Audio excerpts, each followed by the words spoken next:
Hello guys, स्वागत है आपका अपने कॉलेज में। और आज मैं आ गया हूँ एक बहुत ही इंपॉर्टेंट क्वेश्चन के साथ जो कि डायनामिक प्रोग्रामिंग में आपके बेसिक्स क्लियर कर देगा और किसी भी डायनामिक प्रोग्रामिंग के क्वेश्चन को अप्रोच कैसे करते हैं वो भी आज हमें इस क्वेश्चन के द्वारा आ जाएगा। तो इस क्वेश्चन को ध्यान से सुनिएगा। क्वेश्चन है हमारा कॉइन चेंज प्रॉब्लम। बहुत ही फेमस क्वेश्चन है बट इसको सुनिएगा ध्यान से।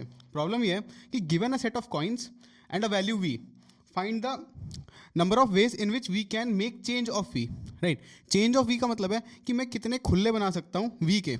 राइट, हमने ग्रीडी में किया था कि हमें मिनिमम नंबर ऑफ कॉइन्स चाहिए थे फॉर वी। इस बार हमें क्या चाहिए, इस बार मेरे को चाहिए कि मैं कितने नंबर ऑफ वेज में वी को बना सकता हूँ। एग्जाम्पल के तौर पे हमारे पास सेट ऑफ कॉइन्स है 1, 2 और 3। मेरे पास 3 सिक्के 1, 2 और 3। उसके बाद मेरे को वैल्यू बनानी 3। राइट, तो possible ways to make change are, या तो मैं 3 का सिक्का ले लूँ, या मैं 2 और 1 का सिक्का ले लूँ, या फिर मैं 3 1 के सिक्के ले लूँ। राइट, इसमें नोट करने की ये बात है कि मुझे वो वाले वेज काउंट नहीं करने कि जब मैं 1, 2 is not counted as a separate way as it is same as 2, 1 कि 1, 2 और 2, 1 एक ही बात है। अगर मैं 1 और 2 का सिक्का लूँ या फिर मैं 2 और 1 का सिक्का लूँ, एक ही बात है। इसको ध्यान से सुनिएगा। और यही इसे डिफरेंशिएट करता है स्टेयरकेस प्रॉब्लम से, जो कि हम अगली बार पढ़ेंगे, नेक्स्ट वीडियो में पढ़ेंगे। So to make ways with every coin we have 2 options कि मैं हर किसी सिक्के के साथ मेरे पास 2 ऑप्शन है, रादर टेक इट और डू नॉट टेक इट, या तो मैं ले लूं या ना लूं। So count of ways where set is denoted by S and उसमें उसका साइज होगा m और वैल्यू जो मुझे चाहिए v, वो किसके बराबर हो जाएगी जब मैं लूँ। यानी जब मैं लूँगा तो मैं सारे कॉइन मेरे रखे हुए होंगे, सो सेट मेरा सेम रहेगा, उसका साइज भी सेम रहेगा। बट जो जब मैं ले लूँगा तो उसकी वैल्यू कितनी हो जाएगी, v minus S of m जो मैंने सिक्का लिया है, प्लस जब मैं ना लूँ और अगर मैं नहीं ले रहा तो सेट में से मैं वो सिक्का हटा दूंगा और फिर उसका साइज हो जाएगा कितना, m-1, एक कम हो जाएगा और वैल्यू चेंज नहीं होगी क्योंकि मैंने उसे लिया ही नहीं। और क्योंकि since it can be represented as a recurrence relation, hence it has optimal substructure property. Right, so आगे बढ़ते हैं। तो एक एग्जांपल ले लेते हैं कि मेरा सेट है 1, 2, 3, लेकिन मुझे वैल्यू बनानी है 6। तो हम इसमें देखेंगे क्या ये ऑप्टिमल सबस्ट्रक्चर प्रॉपर्टी तो फॉलो कर ही रहा है, लेकिन क्या ये हमारी दूसरी वाली प्रॉपर्टी फॉलो करता है जो कि है ओवरलैपिंग सब प्रॉब्लम प्रॉपर्टी। सो हमने जब इसका रिकर्जन ट्री बनाना है वो ऐसे बनेगा कि हमारा सबसे पहले हम एरे रिप्रेजेंट करेंगे, फिर उसका साइज एंड जो वैल्यू मुझे चाहिए एट दैट पर्टिकुलर इंस्टेंस।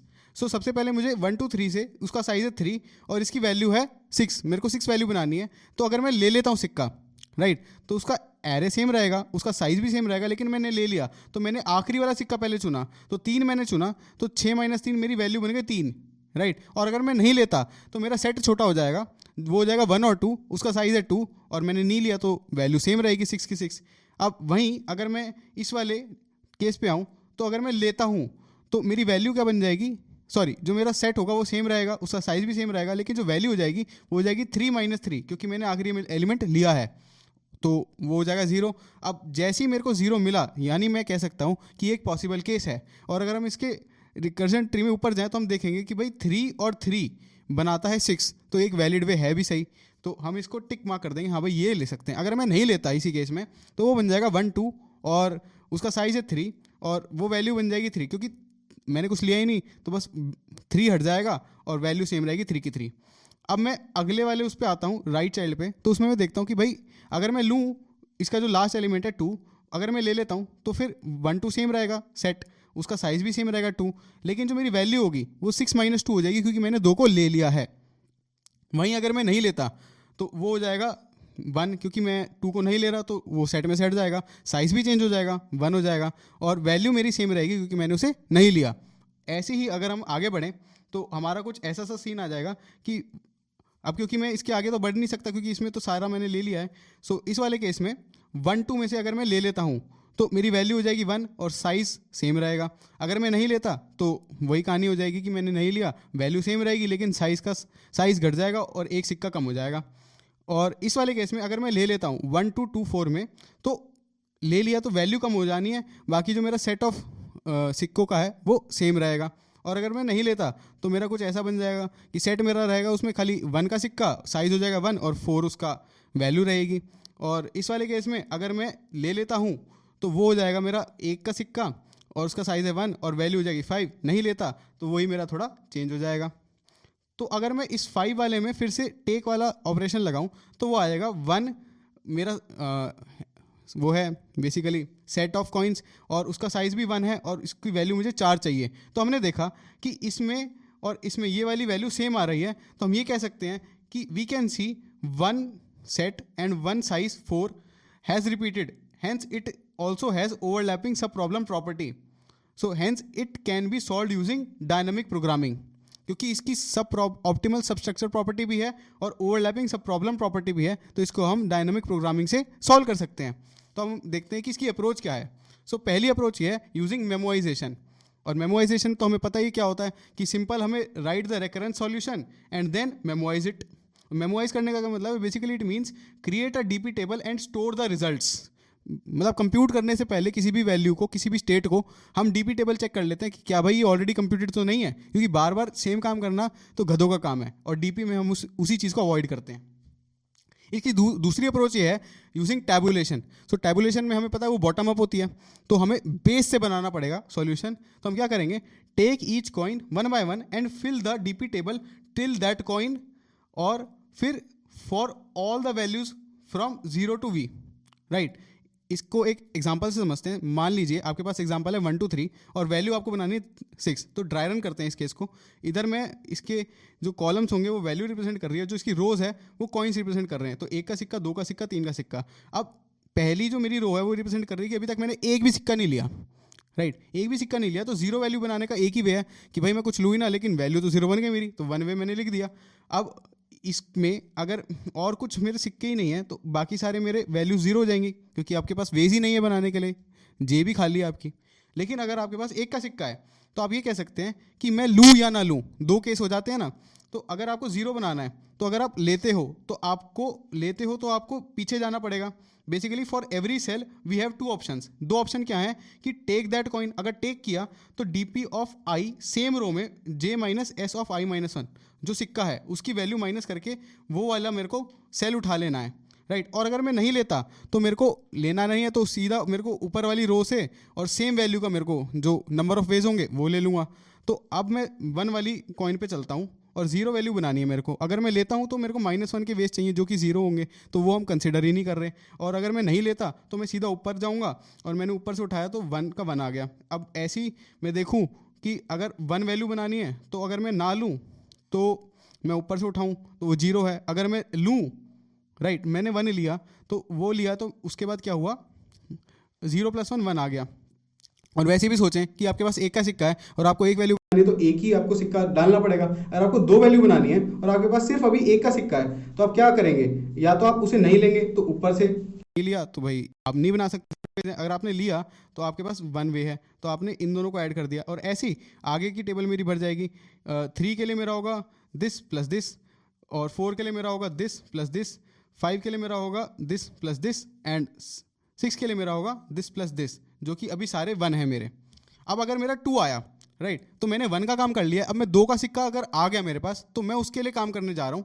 उसमें क्या है कि अगर मेरे पास 0 वैल्यू है, राइट, मैं उसे कैसे बना सकता हूँ, या तो मैं 2 का सिक्का लूँ या ना लूँ। अगर मैंने 2 का सिक्का लिया तो मेरे पास -2 का काम कितने वो होने चाहिए, वो हम माइनस में ले ही नहीं रहे, तो ऊपर की वैल्यू मैंने ले ली कि भाई मैंने लिया नहीं अभी, तो एक ही वे है। 1 के लिए भी इसके पास एक ही वे आएगा। और ऐसे ही अगर आप 2 के लिए देखें तो 2 के लिए क्या होगा कि अगर आप इसे नहीं लेते तो आपके पास एक वे है बनाने के लिए 1 से, और अगर आप इसे ले लेते हैं तो भी आपके पास एक वे है, तो 1 + 1 2 आ गया। सिमिलरली आपको अगर 3 के लिए देखना है तो अगर नहीं लिया 1 और ले लिया तो भी 1, तो 1 + 1 2, और 4 के लिए 1 + 2 3, देन 5 के लिए 1 + 3 2 एंड 1 + 2 3, एंड 6 के लिए 1 + 3 4। तो यहाँ तक अपनी कहानी क्लियर है। अब मैं अपने लास्ट सिक्के पे जा रहा हूँ कि अगर मेरा 3 भी आ गया तब क्या मेरी डीपी टेबल बनेगी, वो बनेगी 0 के लिए सेम कहानी 1 हो जाएगी, 1 के लिए मेरे पास 1 वे हो जाएगा। बेसिकली ऊपर ही मैं नहीं लूँ सिक्का तभी मैं बना सकता हूँ, क्योंकि मैं 1 - 2 की वैल्यू 1 - 3 कितना होता है, -2 होता है, उसको मैं 0 नंबर वेज में ही बना सकता हूँ, तो 1 आ गया। और ऐसे ही अगर मैं 3 के लिए देखूँ और 2 के लिए देखूँ तो मैं इसको नहीं ले सकता, क्योंकि 2 - 3 = -1, सो मेरे को नहीं लेना पड़ेगा, तो 2 आ जाएगा सीधा। अब अगर मैं 3 के लिए चेक करूँ तो 2 + 1 जो कि है 3, देन 4 के लिए चेक करूँ तो वो हो जाएगा 3 + 1 4 हो जाएगा। 5 के लिए चेक करूँ तो 3 + 2 5 हो जाएगा, और 6 के लिए मेरा 4 + 3 7 हो जाएगा। तो हमें मिलता है कि हमारे पास 7 नंबर ऑफ वेज है जिससे कि मैं वैल्यू 6 बना सकता हूँ यूजिंग 1 2 3 कॉइन्स, राइट। सो टैबुलेशन बहुत इंपॉर्टेंट थे इसमें। अब इसमें हम देखते हैं कि नेक्स्ट अप्रोच क्या है। वो ये है कि बेसिकली टैबुलेशन को ही इंप्रूव करना है, क्योंकि पिछले वाले एल्गोरिदम में जो मेरी स्पेस कॉम्प्लेक्सिटी है वो कितनी आएगी, n × m। m है साइज मेरा सेट ऑफ कॉइन्स का, और v है मेरा n, बेसिकली कि कितना मेरे को वैल्यू चाहिए। अब हम इसको थोड़ा ऑप्टिमाइज ऐसे कर सकते हैं कि टैबुलेशन विद स्पेस एफिशिएंसी। वो कैसे आएगा, just a minor change in approach to. पहले वाले अप्रोच में थोड़ा सा चेंज है। We knew for every cell we had 2 options, take that coin या तो ले लो, या फिर do not take that coin. So जो we know do not take that coin होगा उसमें हम क्या वो लगा रहे होंगे, थोड़ी सी इंप्रूवमेंट कि we do not take extra row. उसके लिए हम एक्स्ट्रा रो नहीं लेंगे। हमने देखा था कि भाई एक्स्ट्रा रो ना लें और हम उसी में अपडेट कर दें, क्योंकि बेसिकली जब मैं नहीं ले रहा तो पहली वाली रो पे जा रहा हूँ, लेकिन अगर मैं पहली वाली रो बनाऊँ ही ना तो उसके लिए क्या होगा, मैं सेम रो में अपना बस कि मैं उसे ले लूँ उसको ऐड कर दूँ, वही हम करने वाले हैं इसमें। सो जब कोई भी कॉइन नहीं आया था तो मेरी जो फर्स्ट रो आई थी वो ऐसी आई थी, कुछ 1 फिर सारे जीरोस। अगर मैंने 1 ले लिया है ना, मेरा पहला सिक्का आ गया, तो उसमें हमने क्या कहा था कि भाई जो मेरी करंट वैल्यू है वो है मेरी, जब मेरा कोई भी सिक्का नहीं था वो मेरी करंट उसमें पड़ी हुई है। और अब मैं जब 1 आ गया तो मैं 1 माइनस करके उसकी सेम रो में से लेता चला जाऊंगा। तो 1 के लिए इसमें पहले 0 पड़ा था तो 0 + 1 1 आ गया, इसमें 0 पड़ा था तो 0 + 1 1 आ गया, 0 + 1 1 अप टू सो ऑन 6 मेरा 0 + 1 1 आ जाएगा, राइट 1 आ जाएगा। और अगर मैं 1 2 मेरा नेक्स्ट 2 भी आ गया, व्हेन 1 2 वाज टेकन, तो क्या होगा कि पहले इसमें 1 पड़ा था, 1 का 1 रह जाएगा, क्योंकि मैं भाई 2 से मैं शुरुआती 2 से करूंगा ना, तो उसमें 2 पे क्या आ जाएगा, पहले 1 पड़ा था और फिर 2 - 1 सॉरी 2 - 2 जीरो की जो वैल्यू थी वो मैंने इसमें ऐड कर दी, 2 आ गई। फिर 3 - 2 1 की वैल्यू मैंने ऐड कर दी 1 में, वो आ गई 2। फिर 4 - 2 तो वो है अभी 2, आपको करंट वैल्यू चाहिए है ना, तो 1 + 2 हो गया 3। और ऐसी 5 के लिए 5 - 2 3 पे जो वैल्यू 2 वो आपको ऐड कर दोगे 1 में, जो कि 3 मिल जाएगी। सिमिलरली अगर आप 6 पे देखोगे तो 6 - 2 इधर है 4 की 3 वैल्यू थी, 3 वेज हैं आपके पास 4 बनाने के, तो आप 1 + 3 4 कर दोगे। अब आखिरी केस जब मेरा 1 2 3 मतलब तीसरा सिक्का भी मैंने ले लिया कि भाई तीसरा कॉइन पे, तब मेरे कितने नंबर ऑफ वेज होंगे वो मैं चेक करने जा रहा हूँ। वो होगा ऐसे कुछ कि 0 के लिए मैं शुरुआत तो इसमें 3 से करूँगा, तो पहले की 3 कॉलम मतलब 3 जो सेल है वो मैं छेड़ूंगा ही नहीं। फिर 3 के लिए मैं क्या करूँगा भाई, 3 - 3 जो कि 0, उस पर जितने वेज थे वो उठाए और जो मेरी प्रीवियस वैल्यू थी 2 उसमें ऐड कर दिया, तो 2 + 1 मेरा हो गया 3। ऐसी 4 के लिए 4 - 1 1 पे जो वैल्यू थी 1, तो 3 इनिशियली पड़ा था तो 3 + 1 वो हो गया मेरा 4। तो बेसिकली 3 में मैंने 2 ऐड कर दिया, क्यों, क्योंकि 5 पे 5 - 2 में 5 - 3 होगा 2, और 2 पे वैल्यू 2 पड़ी हुई है, तो 3 + 2 5, और अगेन 6 - 3 जो कि है 3, उस पर मैंने ऐड कर दी वैल्यू कितनी 3, और 4 मेरी पड़ी हुई थी, तो 3 + 4 7 आ गया। तो हमने देखा कि इसकी जो स्पेस कॉम्प्लेक्सिटी होगी वो कितनी हो जाएगी, ऑर्डर ऑफ n, राइट। तो इसमें हमने जगह बचा ली, लेकिन टाइम हमारा कितना लग जाएगा, तो इसकी टाइम कॉम्प्लेक्सिटी हो जाएगी, वो लग जाएगा आपके पास order of v × number of elements in your set, right. So let's code it guys. सबसे पहले कितने नंबर ऑफ कॉइन्स है वो ले लेते हैं। सो int n c9, देन किस में स्टोर कराएंगे कॉइन्स, एक कंटेनर बना लेते हैं। सो हमने अलग अलग मैक्रोस बना रखे हैं। vi है मेरा वेक्टर के लिए, vvi है मेरा वेक्टर के लिए, ऐसे ही मेरा ref है फॉर के लिए। कंटेनर बना लेते हैं v a of n, then input ले लेते हैं कॉइन्स को, ref i0n, then c ai, फिर जो वैल्यू चाहिए वो इनपुट ले लेते हैं, cnex, देन सबसे पहले हम इसका रिकर्सिव सॉल्यूशन बनाएंगे, फिर उसे मेमोराइज कर देंगे। तो cout कॉइन चेंज ऑफ क्या क्या पास करना पड़ेगा मेरे को, जो लिस्ट ऑफ कॉइन्स है कौन सा कॉइन में कंसिडर कर रहा हूँ, and the value x, right. इसका रिकर्सिव सॉल्यूशन, इसका रिटर्न टाइप होगा इंट, और फिर नाम है हमारा coin change vi, percent A, by reference लिया मैंने कौन सा कॉइन है, देन वैल्यू, अगर मेरी वैल्यू इज लेस देन या फिर बराबर 0 तो मेरे को एक वैलिड वे मिल चुका है, सो रिटर्न 1। और अगर ऐसा नहीं है, if x is less then 0 तो मेरे को एक वैलिड नहीं मिला है, सो रिटर्न 0, क्योंकि वो नंबर ऑफ वेज में ऐड नहीं होना चाहिए। वहीं अगर मेरे कॉइन्स एग्जॉस्ट हो गए हैं, बचे ही नहीं कॉइन्स, तो if n is less than equal to 0 then return 0।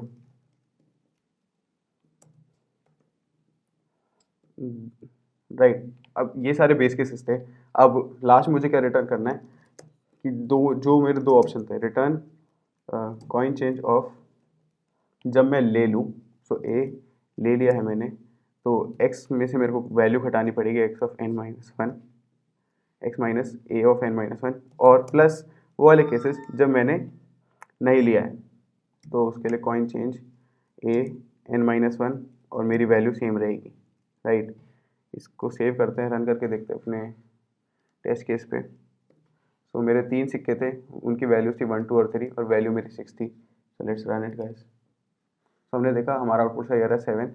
सो अब ये बड़े टेस्ट केसेस में फेल कर जाएगा, तो इसको हम मेमोराइज कर लेते हैं। तो उसके लिए हम एक लुकअप टेबल बनाएंगे, और वो मैं ग्लोबल बना रहा हूँ। तो इंट डी ऑफ एन, इसमें जो मेरा कैपिटल एन है वो 10 टू द पावर 3 + 2 है। सो इसमें हम इस डी टेबल को हम इनिशियलाइज कर लेंगे -1 से।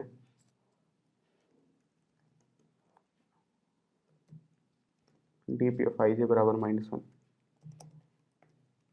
गौर फरमाइए, इसमें हमने 2 स्टेट रखी हैं, क्योंकि मेरा एन और एक्स 2 चीज़ें चेंज हो रही हैं। सो ये ध्यान रखने की बात है। हम नंबर ऑफ स्टेट्स उसी के हिसाब से बनाते हैं जो वेरिएबल्स मेरे चेंज होते हैं। सो ये हमने बना लिया। तो लास्ट में अगर मेरे को मेमोराइज करना है, तो मेरे को चेक करना पड़ेगा कि ये स्टेट मैंने पहले कंप्यूट करी है या नहीं। अगर मैंने कंप्यूट कर रखी है तो मैं सीधा रिटर्न कर दूंगा, if D of N X is not equal to -1, यानी हमने इसे पहले कंप्यूट कर रखा है, तो सीधा रिटर्न कर जाओ क्या, डी ऑफ एन एक्स। अगर ऐसा नहीं है तो हम इसे कंप्यूट कर लेंगे, तो कंप्यूट करके स्टोर कराएंगे, तो रिटर्न की जगह यहाँ पे क्या हो जाएगा, डी में हम पहले स्टोर कराएंगे। सो डी ऑफ एन एक्स बराबर इतना, और फिर हम लास्ट में डी ऑफ एन एक्स को रिटर्न करा देंगे।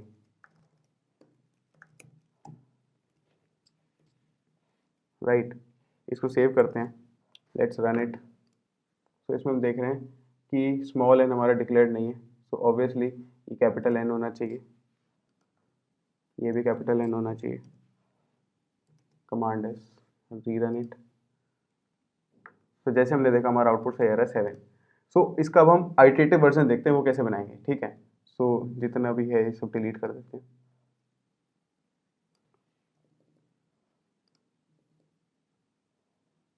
सो मेरे इनपुट तो सेम ही रहेंगे, ये वाली लाइन हटा देते हैं।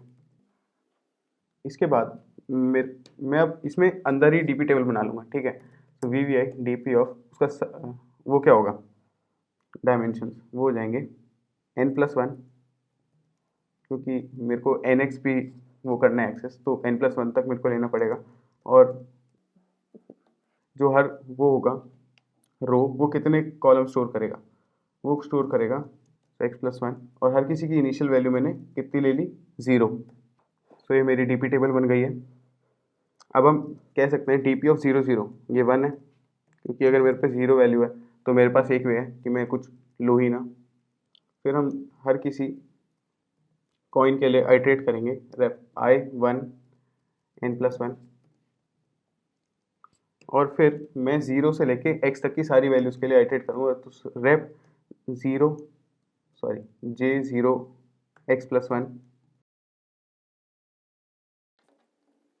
देन हम क्या करेंगे, हम सिंपली चेक करेंगे कि if j minus A of i-1 अगर ये ग्रेटर देन इक्वल टू 0 है, यानी मेरी वैल्यू नेगेटिव नहीं बनेगी, तो हम कौन सा केस ऐड कर देंगे कि जब मैंने सिक्के को ले लिया है। So D P I J plus equal to D P of I J minus A of कितना i-1, राइट। और मेरे को एक और चीज़ ऐड करनी पड़ेगी जब मैंने सिक्के को नहीं लिया है, तो वो तो सीधा ऊपर वाली वैल्यू हो जाएगी। तो dp of ij plus equals to dp of i-1j, correct. अब जब हमने डीपी टेबल बना ली, हमारी सारी कंप्यूटेशन हो गई, तो हमें सिंपली क्या करना है, हमारे आंसर को आउटपुट करना है। और हमें आउटपुट सिर्फ dpx करना है, right. So let's save it guys. I hope हमने सब ठीक किया है। यप, रन करके देखते हैं। तो जैसे कि हमने देखा आउटपुट सही आ रहा है, 5 के लिए रन कर लेते हैं। या सो स्पेस ऑप्टिमाइज्ड टेक्निक इसकी है। सो आई बिलीव आपको कॉइन चेंज प्रॉब्लम अच्छे से अंदर तक समझ में आ गया, क्योंकि एक बार हमने ये बेसिक वाले सवाल समझ लिए ना, तो हमें डीपी लगाते कैसे ये समझ में आ जाएगा। और जब एक बार ये आ गया तो डीपी लगाने में मज़ा भी आएगा और इंटरेस्ट भी आएगा और सारे सवाल बनने लग जाएंगे। So until next time, bye bye guys.